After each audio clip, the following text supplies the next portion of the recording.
Welcome to episode 3 of Cyclops is Waiting for Me, an Xmen, the animated series weekly recap podcast. I am JC, and I am cracking open a White Claw in celebration of the theme of today's episode. Oh, and I'm Rod Kim. You can find me and my cat on TikTok, where I'm known as Squirrel Cat Guy. I'm only hearing about this right now, and I've never been more disappointed in you. There is a semi-viral TikTok of my cat getting barked at by a squirrel, and I had been booked for a couple podcasts, I assumed, under my songwriting stuff. No. Or at the very least, my YouTube stuff. And then I didn't know until the end of the episode. They're like, okay, Squirrel Cat Guy, thanks for coming on. And I realized, oh, they booked me because of my cat. Let's keep going with the intro. Yeah. Cyclops is Waiting for Me is our weekly podcast series where we are going back and watching every single episode of the original 1992 X-Men, the animated series, in their original intended script order, building up to the release of X-Men 97 coming to Disney Plus in 2023. We got some typical rigmarole here with some reminders for you. We are a recap show about a series that came out 30 years ago. So there are going to be spoilers. The entirety of the show will be spoilers. If you, for some reason, don't want it spoiled for you, pause the podcast, pull out your DVDs, go to Disney Plus, do whatever you want to, watch the episode, and then come back. What we do promise to do is to avoid mentioning anything about future episodes of the show, just in case you're watching it in real time with us, which props to you if you're doing that. But we're going to talk about what happened in the episode. And just for transparency, we are not sponsored by or affiliated with Disney or Disney Plus in any way, shape, or form, because I'm still paying for my subscription. That's how we know we made it. We get the comp. Yeah.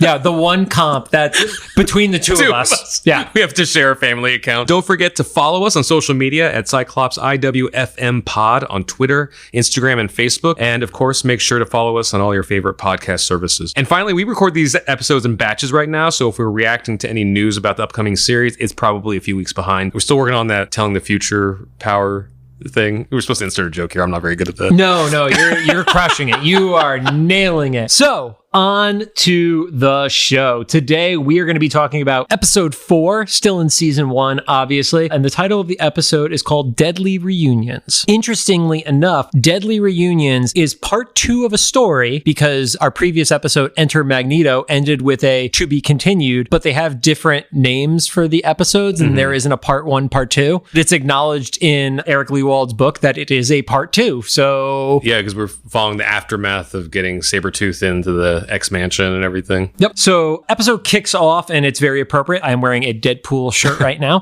But the episode kicks off, and this is actually the first time we see animated Deadpool anywhere ever. And it is in Sabretooth's mind, and Professor X is examining in there, and you see 6 characters. You see Deadpool and Wolverine together. You see Maverick, and then depending on if you're reading comics or watching the animated series, the character Shiva/Talos is shown. That's the weird robot with the spiky head thingy. You see a unnamed blonde woman who, in the research of prepping for the show, I've seen some theory that it is a personality of Mystique, but it was actually really hard to find anywhere that gave any sort of official confirmation. And then Omega Red. So while we know who most of these people are, the only one that we actually know of by name in canon of the series is Wolverine. And you see in I don't think it would even, it's not considered the astral plane because that's a whole other separate thing. But in Sabretooth's mind, you see him and Xavier kind of spiritually combined.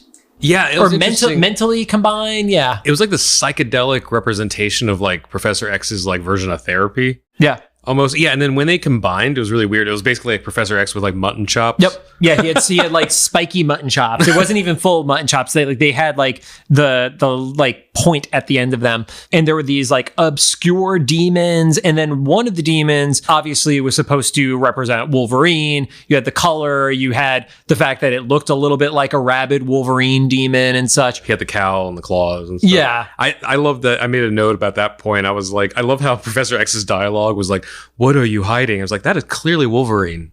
Because he's not hiding anything. Yeah, that one isn't very well hidden.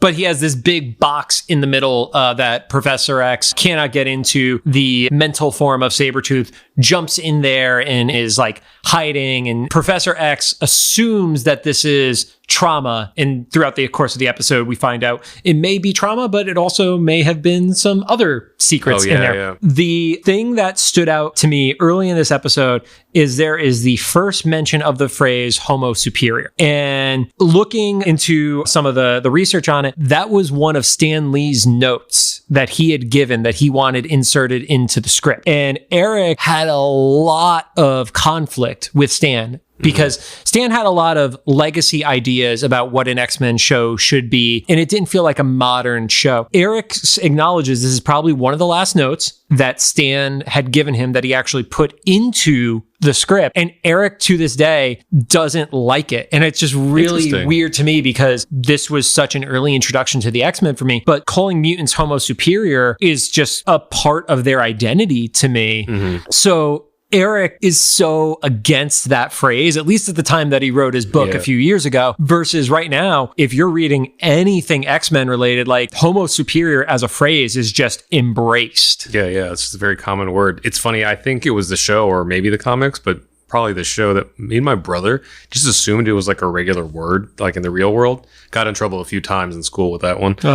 Yeah. I mean, it obviously makes sense if you're looking at it from how species are designated with homo sapien and homo superior. It sounds like it could be something that's a part of it, but I'm sure a teacher who doesn't understand what homo superior means could definitely see it as being something on the negative side. We also start to get a little more of the interaction between Sabretooth and Professor X here. And one of the other characters, I forgot who, I didn't write it down, so I'm horrible at notes, but not as bad as Rod is, basically asks why Wolverine does not like Sabretooth, not to the point of not even liking him, but like wanted him to get killed in the courtroom scene. It sounds like something Jubilee would ask. It might have been, And he basically said, we used to be pals and we worked together until he wasted some friends of mine. And again, this is our third episode in a row for the series that has acknowledged death in some way, shape, or form. Because you don't say wasted as in, they beat them up. They were wasted. And it's like, no, you offed somebody to get to that because point. Wolverine was like willing to kill him earlier, so you just kind of assumed that those were the stakes. Yep. And it also introduces this kind of like dichotomy of like Professor X and Magneto's rivalry, and then Wolverine and Sabretooth's rivalry, and then Wolverine obviously like addresses that a little bit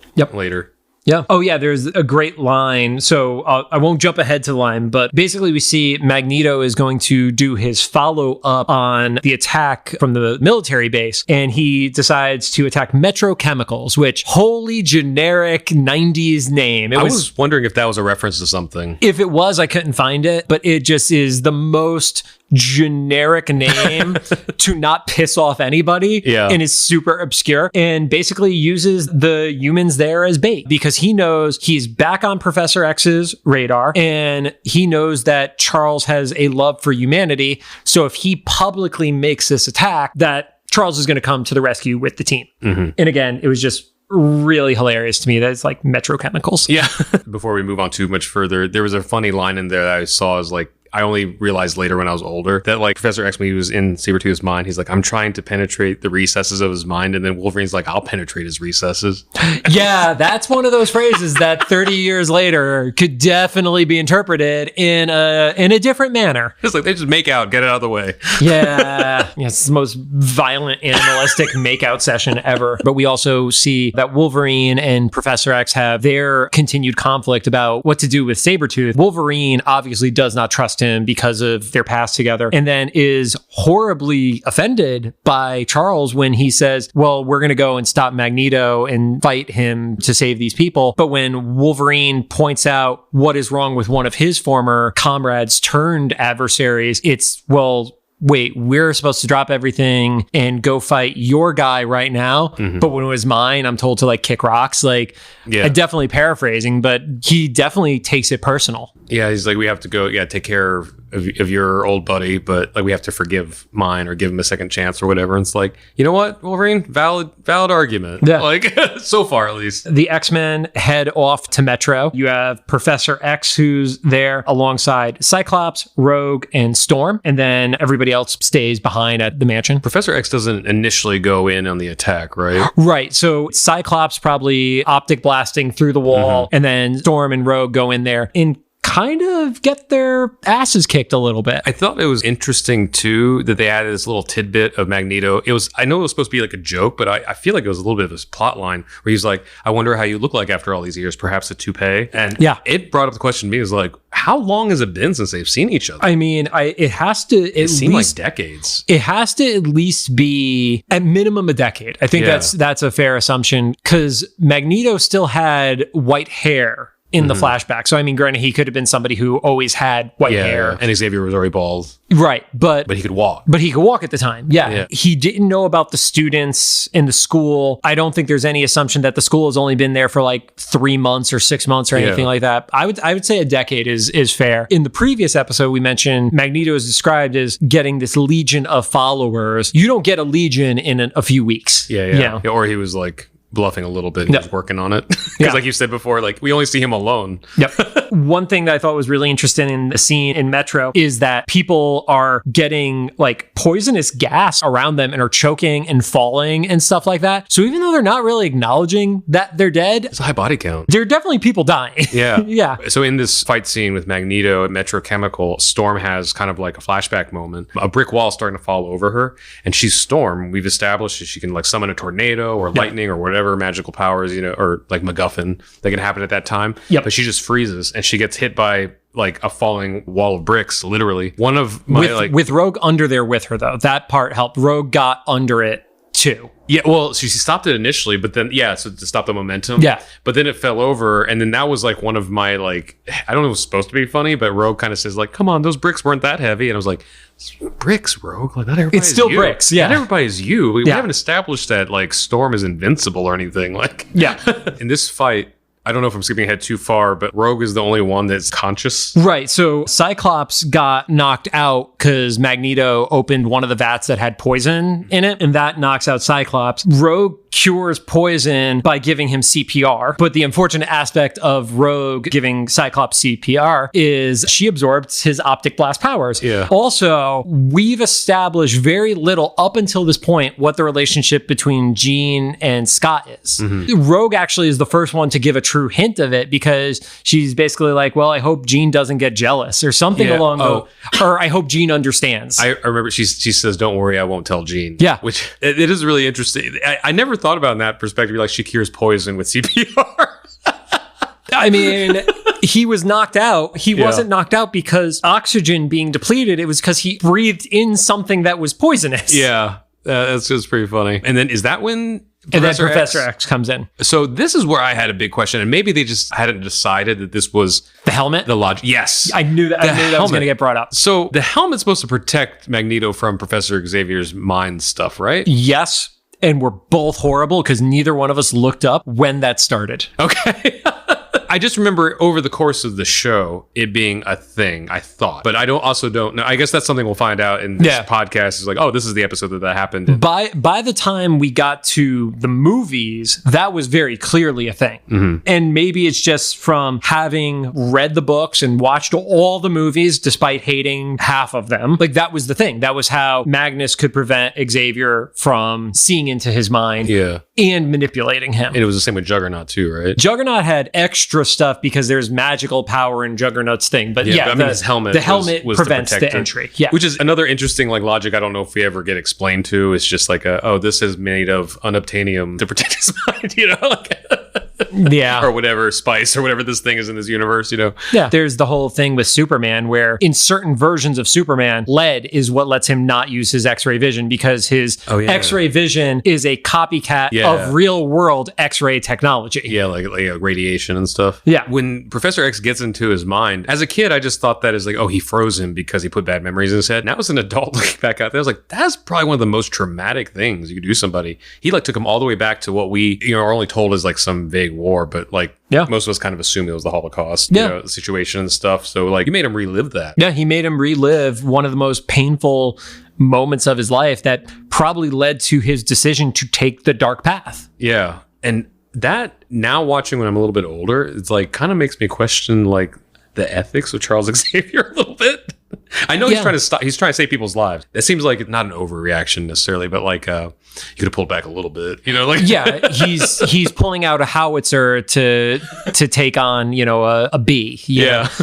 No, and that is one of the things that definitely got explored further in the comic books is the questionable morality of what Xavier is able to do with his mental capabilities. He can make people forget stuff, and it's one thing if you ask somebody their consent, like, please pull this out of me because it is ruining my life. Mm-hmm. It's a whole other thing to go in there and implant something or remove something because you're protecting the greater goal. And Xavier continues to move into more of those gray areas, especially in the modern version of the X-Men comics. And then I saw, and this probably wasn't intentional, but I saw like the kind of the early blueprints of Thanos and Magneto, or at least that idea that what we're supposed to see as the bad guy or the villain has some like noble intentions, because something about I forget what it was exactly he said in that fight, but basically he was just like, I'm just trying to protect like our kind, and stuff. And I was like, there's part of your argument that's like not too far off. Yep. Oh, you know what it was? It was probably something to the effect of him being like, look at how they attack us, and they we'll never be safe. Yeah.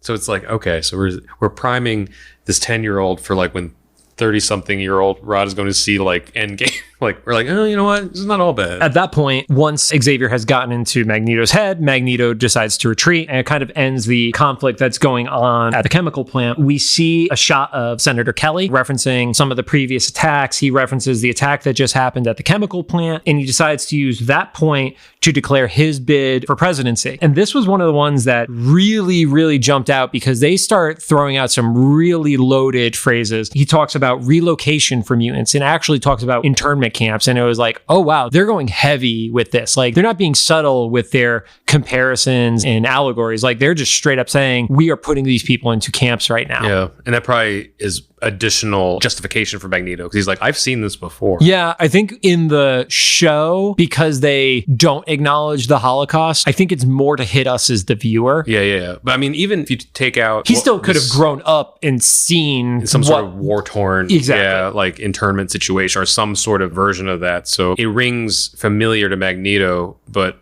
Professor Xavier, this might just be kind of a concept that he didn't live through necessarily before, so he sees hope in it. Yep. Where Magneto's like, well, I know where this path goes, so we have to cut this off. Then we jump back to the mansion, and Sabretooth basically manipulates Jubilee. Wolverine was right. Here's the thing. If this guy is so violent and Professor X sees the violence in his head, how does he decide that letting the 13-year-old watch him is the right plan? Yeah. I thought this both at the rewatch and as a kid, that she was probably like the one that, well, if we're going to leave anybody home, it's going to be her because we're not going to take her on the battlefield. But I don't know. I guess I'm not like a war strategy person or something. I don't know what the correct terminology is. Like, he's a strategist. Yeah, but at the same time, he reveals there that was Magneto's plan all along, was to kind of divide and conquer. Yep. Like, he's going to attack the plant, but he's going to put somebody inside. Because of how the episode started with Professor Xavier being in his mind, and I guess we saw that locked box. So that's what he was withholding. Was it on purpose to show like how much willpower Sabretooth had to not reveal that subconsciously to Professor Xavier? Because that's insane. I think so. Well, I think that Professor X, while powerful, if you have somebody who is trained to resist some form of psychic attack, they're like, I'm going to reveal 99% of stuff to you, but I'm going to be so strong about this 1%. Okay. And that was his 1%. And that makes me wonder if Magneto had been anticipating Xavier's tampering or whatever, like involvement down the road, if he had like kind of trained his quote unquote legions, whatever, to like withstand that, or at least certain people or whatever, or if this was just part of Sabretooth's character. From their initial encounter with each other, that was the way that Xavier stopped him from killing those soldiers when they had their conflict years ago. So he knew that was one of Charles's powers. So he knew he had to be ready. And whoever was going to be this inside man, he probably had some way of testing. Like, I have probably a mutant psychic of my own. Who's the one they have the hardest time breaking? And it was probably Sabretooth. And maybe it's because he's such an animal. It's not the mind of somebody who is on the human side of the spectrum, I forget if Sabretooth has like a military background or anything, but like he at least has that association with Logan and Wolverine, where he was a government project and stuff. So it's a little bit more plausible. Like, there was some training going on even before the whole mutant thing. Yeah, and in the comics, the equivalent to that is the Weapon X program. Yeah. And some of the members of Weapon X were those ones that I mentioned earlier. You know, Wolverine, Maverick, Sabretooth, Deadpool. Technically, they're the Weapon Plus program. I'm not familiar with that. Well, in the comics, the super soldier serum is actually a part of the Weapon Plus program. And it's not X as in X-Men, it's X as in 10. Gotcha. So Wolverine was the 10th Weapon Plus program. They worked in that serendipity. And then there's like the whole Department H and all that other stuff, which I'm sure we're going to get into at some point in the near future. Wolverine jumps in and is able to save Jubilee because Sabretooth is basically like, let me out and I'm going to let you live. And then he decides he's going to kill her. Yeah. Wolverine gets in the way. They fight. There's a great phrase, you always were second best. And I really thought they were going to get into, I'm the best at what I do, which is the typical Wolverine phrase. And they didn't end up going down that route. Maybe it just at that time was not as iconic. There's a cheap shot that Sabretooth is able to get on Wolverine, which is actually the only time that the standards board allowed them to show blood. And he's not bleeding out, but you do see red from the slashing across his stomach. Oh, that's interesting because I remember noticing, because of what we know about Wolverine, we're like, oh, he's such a badass, he's strong. It always struck me, even as a kid, and now, like, whatever happened to him warranted him being almost unconscious and having to be taken to like the medical ward. Yeah, that it was like it looked like he got scraped. Knowing what we know about his power set in the comics, to the point where he has literally been burned down to a single cell over his adamantium bone structure and still being able to regenerate, he got taken out really, really like extreme for like 3 claws across the stomach. Yeah, because that kind of went down like a rabbit hole. It was like, so was that supposed to imply that like he got his like internal organs, like he cut his like intestines in half or something, you know, like even then it still seemed you're right. Yeah, because it wasn't bleeding out. You just saw the red. And then Sabretooth pulls like a reverse Kool-Aid man and just jets outside. Was this the episode where, he jumps outside through the hole in the wall? And it was like, why is the war room not in the center of the building? It was at the edge of the building. Yeah, it's like Simpsons plot device. Like, we need him to get out. Yeah, it was a really weird thing because, and again, maybe the movies and comics have influenced it so much, but I didn't picture the war room on the main floor. I figured that was where like the dorm rooms were and everything else is underground and stuff. Yeah, I don't know if I pictured it underground, but that would make sense. I definitely pictured it like central. Yeah.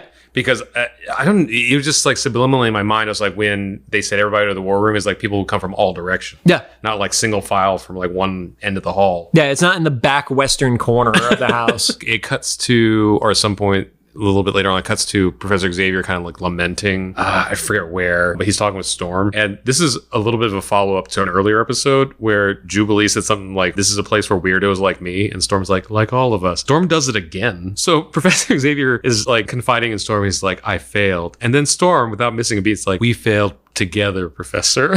No, she's like, we failed, Professor, together. And I was like, Storm, come with these singers. So I think Storm, the way she's written, is unintentionally funny with moments like this. I could totally see that. I just love that she's like Homer in the Simpsons movie. Remember when like Bart is like naked and tied up against like the flagpole? And I don't remember anything from that movie, to be totally honest. But there's a meme that came from it where Bart's tied up to like a flagpole and he's like, this is the worst day of my life. And then like Homer's like, the worst day of your life so far. Yeah. That's the energy I'm getting from Storm so far. And like the first like few episodes is Jubilee's like, this is a place for weirdos. She's like, for all of us. And then Professor X is like, I failed. He's like, we failed. It's like she's trying to be helpful, but she ends up just rubbing more salt into the wound. She's like, no, you're not just a loser. You've also gathered all the losers together. And we learned how to be losers from you. I love that. I thought that was like a unintentionally perfect, funny ending. The episode. I do remember this story in particular because when they released the companion comic book, which a lot of the early issues were one-to-one recreations of the TV episodes. Okay. This was one that stood out to me, was this particular episode because it had the fight between Wolverine and Sabretooth within it. Any other closing thoughts on this part 2, not called a part 2 episode? I can't think of anything else. Like it was mainly that Storm came back with another zinger that was almost like a format from the previous one that was like, oh, call back. Storm and her motivational speeches. All right. Well, I think that is it for this week. Thank you for joining us. If you have any thoughts, make sure to drop in the comments of either the YouTube upload of this or the official Instagram post for this episode. If you like what you heard, we appreciate any rating on any of the podcast apps or on every one of the podcast apps. Yeah, we need to figure out an outro, Rob. We have to memorize one of like Storm's like monologues she gives before she summons lightning or something. You could do that.